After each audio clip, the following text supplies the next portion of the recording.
Assalamualaikum warahmatullahi wabarakatuh.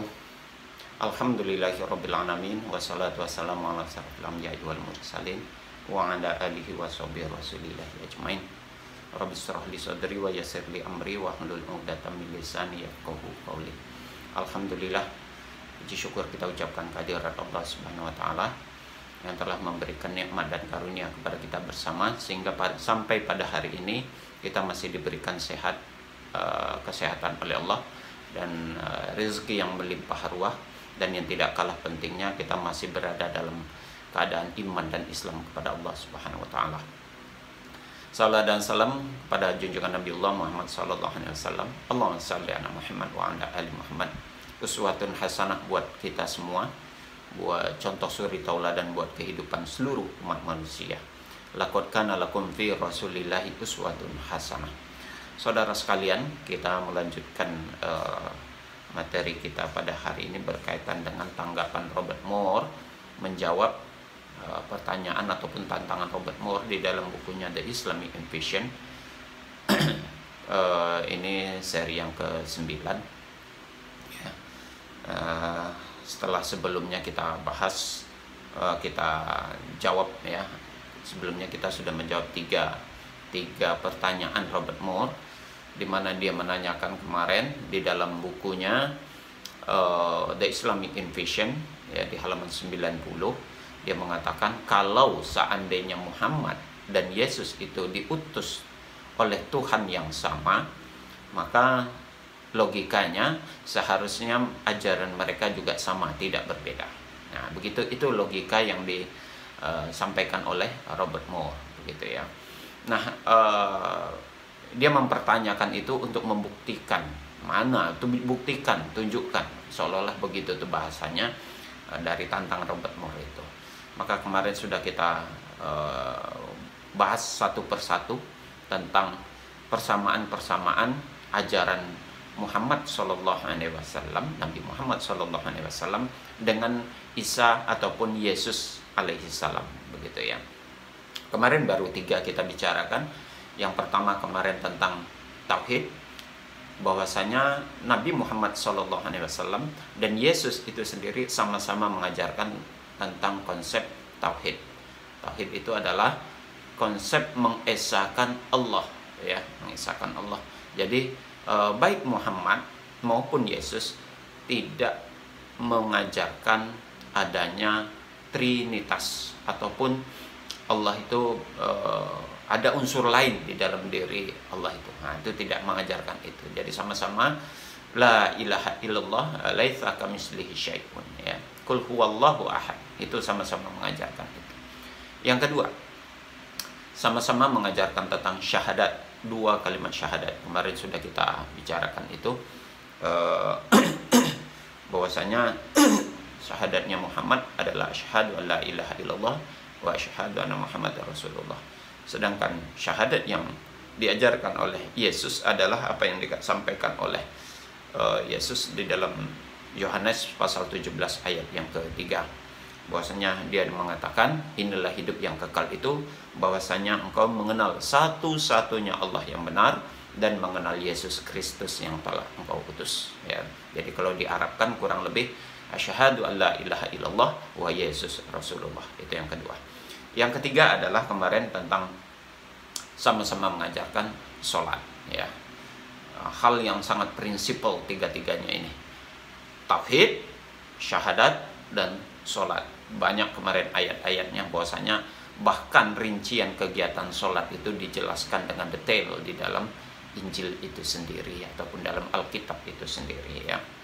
Nah, pada hari ini saudara, kita juga akan menjawab kembali, menanggapi tentang tanggapan ataupun tantangan Robert Moore, ingin membuktikan bahwasanya Muhammad dan Yesus itu mengajarkan, membawa ajaran yang sama ya kepada umatnya.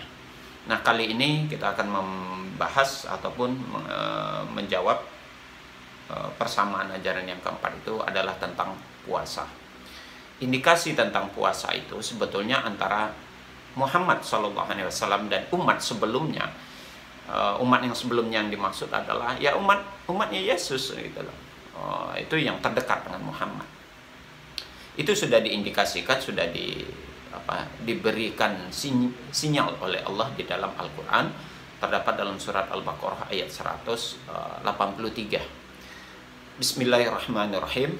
Ya ayyuhalladzina amanu kutiba alaikumusiyam kama kutiba alal ladzina min qablikum. Kita garis bawahi saudara sekalian kata-kata kama kutiba alal ladzina min qablikum la'allakum tattaqun. Itu ayatnya. Artinya, wahai orang-orang yang beriman, diwajibkan atas kamu berpuasa sebagaimana diwajibkan orang-orang sebelum kamu.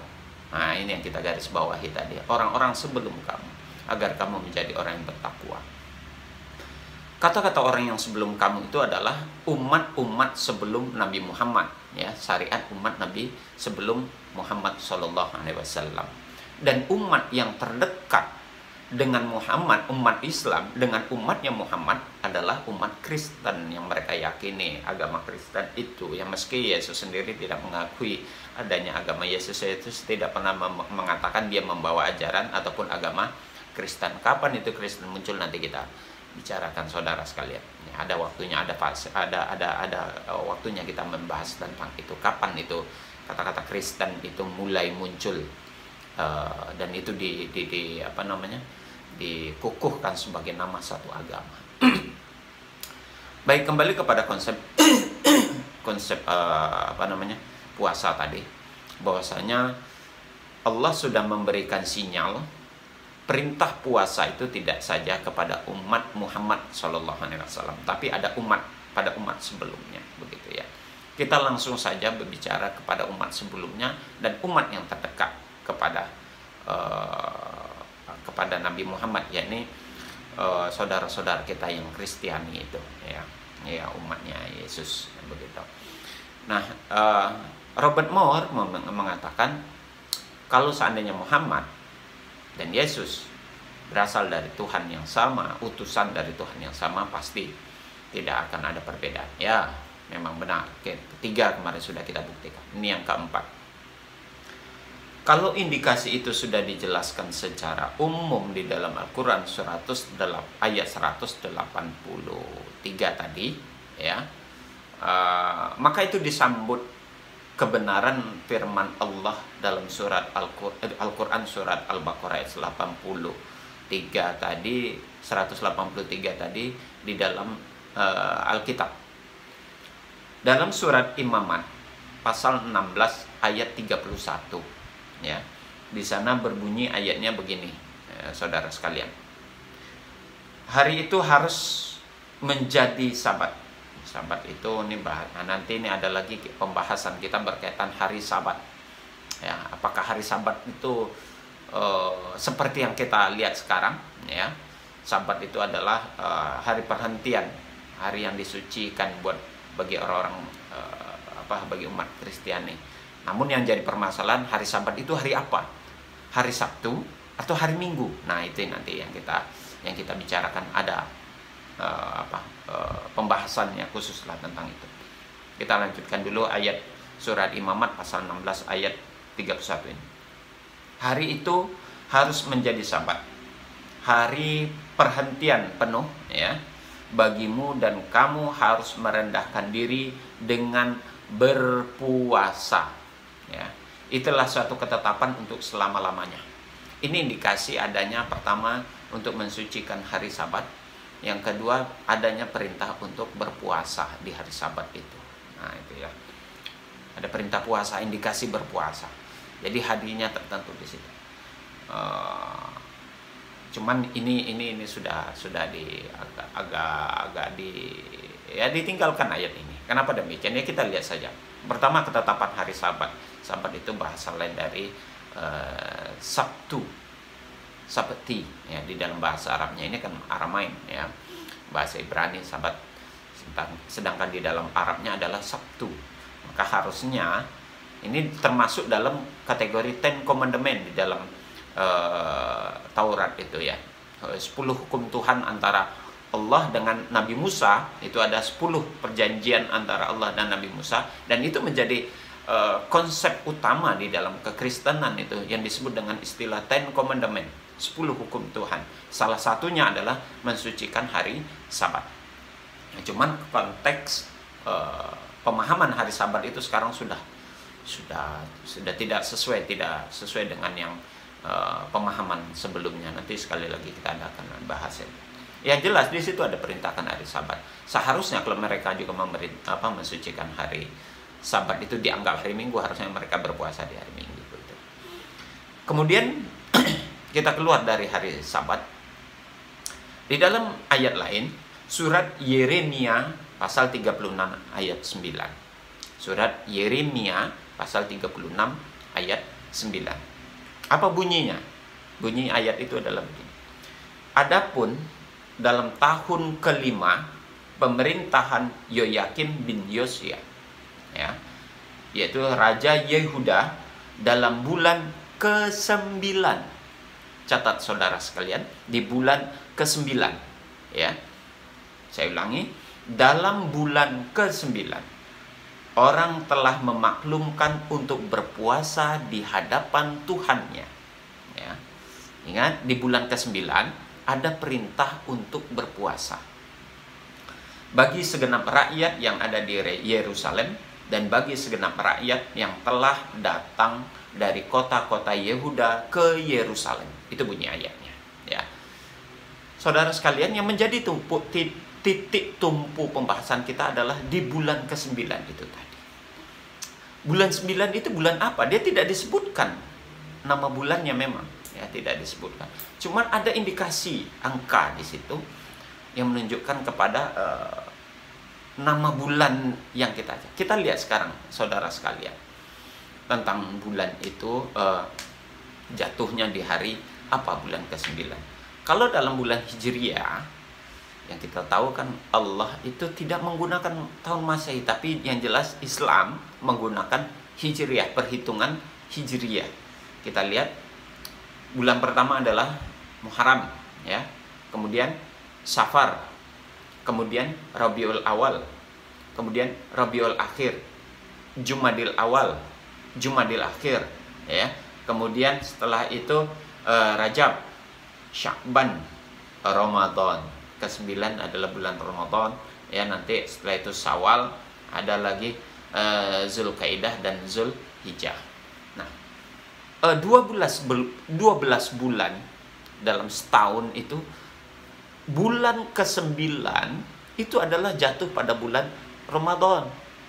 Ya, saya ulang sekali lagi, yang pertama adalah bulan Muharram, yang kedua adalah bulan Safar, yang ketiga adalah bulan Rabiul Awal, yang keempat adalah bulan Rabiul Akhir, yang kelima Jumadil Awal, yang keenam Jumadil Akhir, yang ketujuh Rajab, yang kedelapan Sya'ban, yang ke-9 Ramadan, yang ke-10 Syawal, yang ke-11 Zulkaidah, dan yang ke-12 adalah Zulhijjah. Jadi penjelasan Allah yang ada di dalam surat Al-Baqarah 183 itu dipertegas di dalam surat Yeremia pasal 36 ayat 9 ini, begitu. Bahwasanya memang sudah diperintahkan untuk melaksanakan ibadah puasa itu tidak hanya kepada umat Nabi Muhammad saja, tetapi juga umatnya Yesus. Yesus juga mengajarkan tentang ibadah puasa di bulan Ramadan. Maka pantas ayatnya kama kutiba 'alal ladzina min qablikum.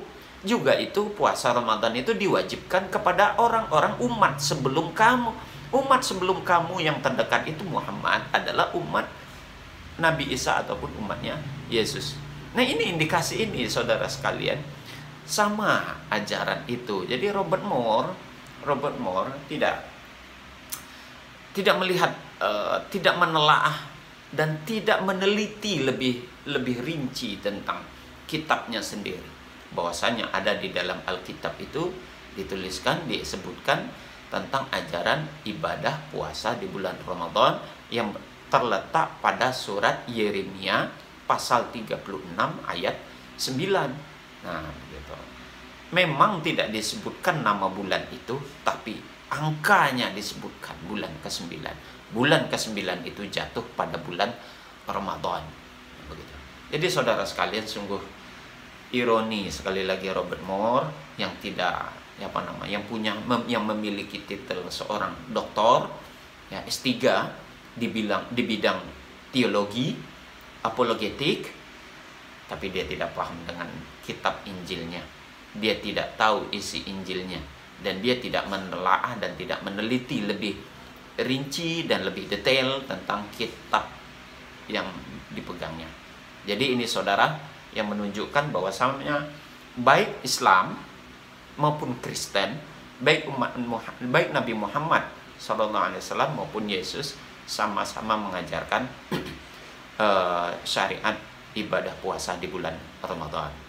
Demikian saudara sekalian untuk pembahasan kita kali ini, jawaban dari tantangan Robert Moore berkaitan tentang persamaan ajaran Nabi Muhammad SAW dengan Yesus Kristus. Demikian, terlebih dan terkurang mohon maaf. Kita akhiri. Billahi taufiq wal hidayah. Assalamualaikum warahmatullahi wabarakatuh. Semoga bermanfaat.